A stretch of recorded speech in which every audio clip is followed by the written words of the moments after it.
Pada edisi yang lalu kita sudah mengupas topo, jenis-jenis topo, bentuk-bentuk topo, bentuk-bentuk tirakat tentunya ya, yang dilakukan oleh orang Jawa. Nah, berikut adalah macam-macam tata laku, tata cara topo. Jadi variannya sangat banyak karena memang peruntukannya berbeda-beda, sehingga tata cara bertapanya juga beda-beda. Dan topo ini jangan dianggap sesuatu yang mistis. Enggak, topo ini adalah hal yang wajar untuk manusia melakukan eksplorasi diri, pencarian diri untuk masuk ke konsentrasi tingkat tinggi sehingga mendapatkan informasi yang paling sejati. Ya. Audio Jungle. Audio Jungle. Assalamualaikum warahmatullahi wabarakatuh. Salam Kak Yana Bintang. Ada beberapa jenis laku, tata cara, topo. Tentang topo, jenis-jenisnya sudah dibahas di edisi yang lalu. Nah, sekarang adalah jenis-jenis tata cara topo. Anda pernah melakukan? Mengapa sampai berbagai jenis? Ini memang untuk peruntukannya dan lain daerah, lain kebiasaan, lain orang, lain cara untuk mengeksplorasi diri, cara untuk pencarian diri, cara untuk hening dan wening, beningi hati, itu berbagai macam cara. Nah, tata cara bertapa ada 11 ya. Yang pertama, topo ngalong. Topo ngalong ini adalah topo yang dilakukan dengan menggantung terbalik ya, seperti kalong itu, seperti kelelawar. Menggantung terbalik, kedua kaki diikat pada sebuah pohon, jadi kebalik. Itu untuk bukan menyiksa diri, tetapi jalan untuk konsentrasi, ya, sampai dia lupa kalau dia itu ngalong, ya. Nah, yang kedua, topong luwat. Topong luwat itu bersemedi, berdiam diri di samping makam atau di masjid-masjid tertentu, berdiam diri secukupnya, bisa sehari, bisa setengah hari, bisa 2 jam. Pokoknya berdiam diri. Dalam Islam disebut kalwat ya. Jadi ngelawat itu, ngelawat. Topong luwat itu merenung, semedi, berdiam diri di tempat orang tua, di masjid, ya, di makam atau dimanapun. Dia tenang di situ, bukan nyembah benda yang ada di situ, enggak. Dia berdiam diri saja. Nah, yang ketiga, topo bisu. Topo bisu adalah perilaku menahan diri untuk berbicara. Biasanya didahului dengan suatu janji. Saya nggak akan mau ngomong apapun. Seminggu ini diam untuk konsentrasi apa, gitu sebut di situ ya. Jadi ada janji nih ya, nadar atau punya diam untuk mendapatkan makna ya. Dia diam untuk mendapatkan sesuatu. Itu namanya topo bisu. Jadi jangan kaget ketika kita ketemu orang dia nggak jawab, hanya diam, hanya apa.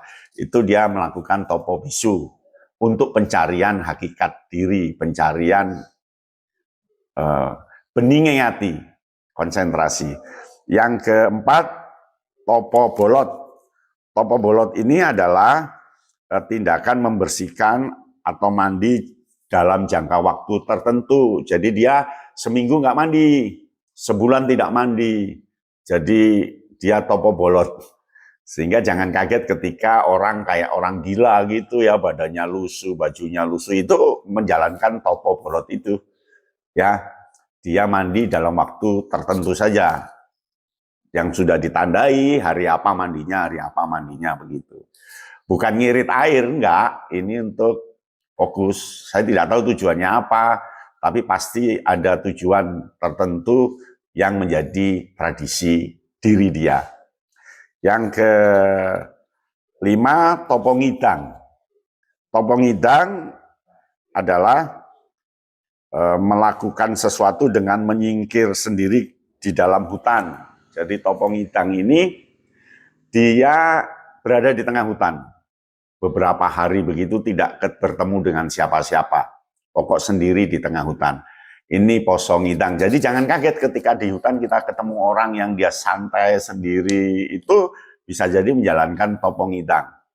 Untuk apa sih sebenarnya? Ya untuk introspeksi diri, untuk refleksi diri, untuk membangun sebuah ketenangan, untuk fokus, ya. Nah, yang keenam topo ngeramban.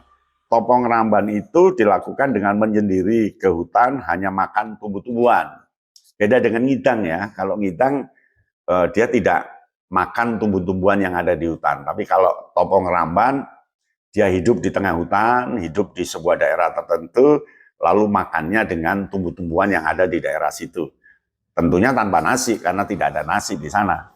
Ya, dia ngeramban. Lalu yang ketujuh, topo ngambang. Topo ngambang itu merendam diri di tengah sungai selama beberapa waktu tertentu.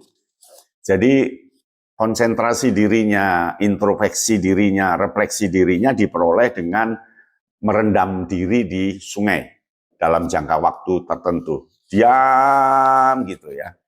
Sambil konsentrasi, berdiam diri, tenang untuk eksplorasi apa yang ada di balik hatinya, apa yang ada di balik batinnya, apa yang ada di balik pikirannya, itu dengan merendam diri di sungai. Yang ke-8, topo ngeli. Topo ngeli itu bersemedi atau berdiam diri, membiarkan diri dihanyutkan oleh arus air di atas sebuah rakit. Jadi dia membuat rakit gitu ya dari bambu, lalu dia tidur di rakit itu, terus ngikuti alur air itu. Diikuti terus, itu namanya topo ngeli. Yang ke-9, topo tilem. Dia toponya dengan tidur terus tanpa makan apa-apa, tidur terus. Jadi merenungnya, konsentrasi dirinya, introspeksinya diperoleh dari tidur. Ya, tidur terus. Lalu ada topo mutih. Topo mutih itu topo yang hanya makan nasi saja, tanpa lauk pauk, tanpa yang lain. Jadi hanya nasi saja untuk mendapatkan konsentrasi diri. Itu topo mutih. Kemudian ada topo mangan. Dia tidak tidur, ya tidak tidur, beberapa hari dia tidak tidur, tapi boleh makan. Jadi topo yang mangan, jadi menghindari tidur, tidak boleh tidur, dia melek terus, ya, tapi boleh makan. Nah, ritual-ritual topo ini sangat banyak. Ada topo pendem, ada topo-topo yang lain. Nanti aneka ragam itu akan kita ungkap lagi ya.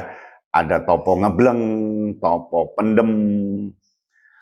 Topo ngebleng itu topo yang berdiam diri di sebuah tempat, kamar begitu ya, tidak ada cahaya. Lalu topo pendem itu badannya diuruk tanah, hanya wajah saja yang kelihatan. Ya memang banyak cara untuk konsentrasi, banyak cara untuk introspeksi diri, banyak cara untuk refleksi. Yang pada akhirnya dia akan menemukan hakikat inti yang ada dalam dirinya. Siapa aku, siapa sebenarnya aku mau kemana, aku dari mana, dan apakah sudah benar jalan hidupku ini untuk kepentingan diri dan orang lain. Demikian, itulah tata laku topo orang Jawa. Terima kasih, salam Kayana Bintang. Audio Jungle. Audio Jungle.